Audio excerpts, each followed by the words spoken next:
benevolent good guy that was always on the good side. So, and what's interesting about how Darth Vader was depicted was that the unnecessary amount of clues that George Lucas gave you when he was depicting Darth Vader, because all the Illuminati insiders were fully aware when they walked into the last three Star Wars movies, the ones whose the storyline chronicles Anakin Skywalker rather than Luke Skywalker, his son.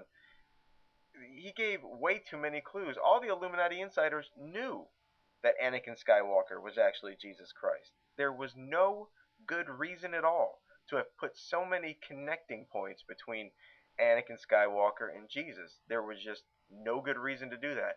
All those who should have known did already know that Anakin Skywalker was Jesus. There was never a need to implant it. You start to wonder whether there was a predictive programming element embedded in there, wanting you to dig up a grudge or have a grudge against somebody with a immaculate conception, a subliminal kind of attack on Jesus. I'm not sure. But once again, it follows with their whole hidden in plain sight, because there's no good reason to have that many connections. And in fact, if you looked at predictive programming and symbolism in general, there's no good reason for them to do any of these mythological retellings. What's interesting is I can't figure out why. I can figure out what, and I can figure out how. What is that they're telling these retellings, and how is that the script writers are just, taking from some other tradition. But why is still out there, and I don't quite grasp why, but I know that it follows in their way to depict somebody, bad guy, good guy, but it was way too many clues. It was almost as if we were designed to find out on some level in the mind, because all the Illuminati insiders knew who Vader was before they even got in there. There was no need. These were all superfluous clues, and to this day, I can't quite figure out, because they can do all their predictive programming. They can prepare our minds for a world government and all the other things that they're preparing us for. They can do this without these mythical retellings. It doesn't have to be characters taken out of myth. I hate the word myth, but it doesn't have to be these characters. You can easily program us with a series of movies that are based on anything. In fact, Hollywood would probably be better if it weren't a bunch of retellings, because then you'd have a lot more variety rather than the redundancy that you sometimes get, and that stops a movie from being a great movie because it just resembles too closely another great movie. So there's no good reason. There's way too many clues. It's hidden in plain sight as usual. The only person who you can pretty much bet is lying to you all the time is Roland Emmerich. And that's an example of real world use of Hollywood symbolism, knowing Hollywood insiders. I mean, like I don't have to know anything about 2012 to know that it's going to be a breeze. How? Well, because if Roland Emmerich wants you to be scared of an alien invasion, don't be. If Roland Emmerich wants you to be scared of global warming, don't be. If Roland Emmerich wants you to be scared of 2012, don't be. So if whatever he's pushing, you just multiply it times -1, and that's what's really happening. So I don't need to know anything about the Mayan calendar or Bactune and Pictune, and I don't need to know anything. All I need to know is one question: what does Roland Emmerich want me to think? Well, his movie is full of fear, terror, and dread. Well, to me that means break out the champagne. Looks like 2012 is going to be a breeze. So there's a real world application to that. Just that alone, and the reason that I focus on the script writers as opposed to the habit that or at least the perception that maybe the directors are the actors, focusing on the actors. I focus on the script writers because they're the only ones that don't have any deniability. The actor can say, I didn't put that all-seeing eye there. The director said, I didn't decide on that. Everybody can just pass a buck and say, I didn't decide on that. But the script is one thing that wasn't up for grabs. Your name's there. You wrote it. and I'm sorry, you have no deniability. So this is a good way to latch on to people who are telling these retellings, because it's the script writers. I mean, they the Illuminati have people in every single level of the movie making process, from the beginning right to the end, from actors right down to the editors and computer special effects guys. They have at least one agent in place on every single level.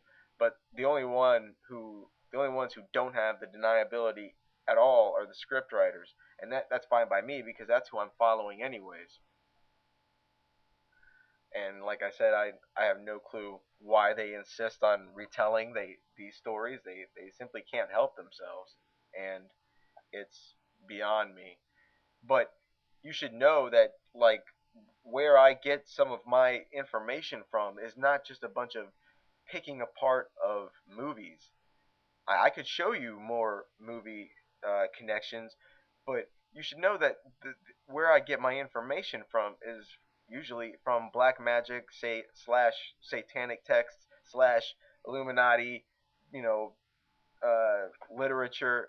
I'm getting my information straight from them, and then I find it in the movies. Like, for instance, The Abyss. Now we'll be getting to some of the satanic quotes and some of the good stuff later regarding all this, but okay, the abyss and body transformation and what I discussed in Beneath the Surface. Where did I get that idea that water was connected to body transformation?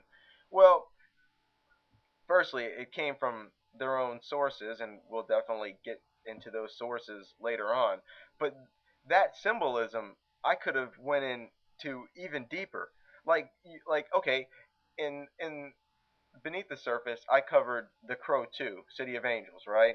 And I went into how water was used as symbolism. And what is The Crow about? The Crow is about a guy who gets killed by, a villain, ends up at the bottom of a lake or a river or something, and then comes back to life with these incredible powers and avenges the death of him and his son.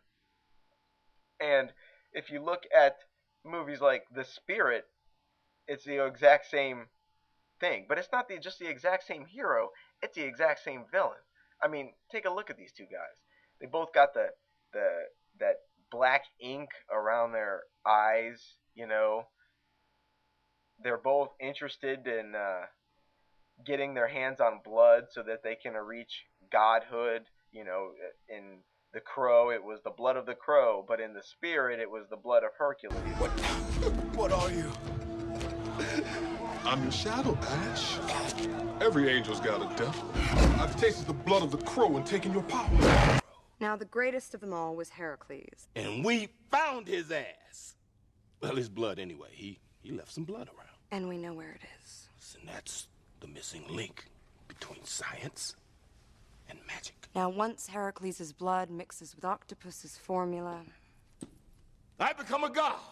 Or the next best thing. I become a god. And both of these villains are also selling drugs where there's actually a bad batch out there and people are getting sick. Well, I didn't betray you, Judah. I did it for the business.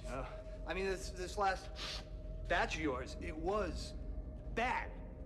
It was a hot mix. I mean, Jesus Christ, Judah, it was giving him seizures. I was trying to make us a smart one. And this thing just sort of popped out. 20% across the board. Reduce the price on the old stuff. We'll make it up in units. Word has hit the streets about the side effects.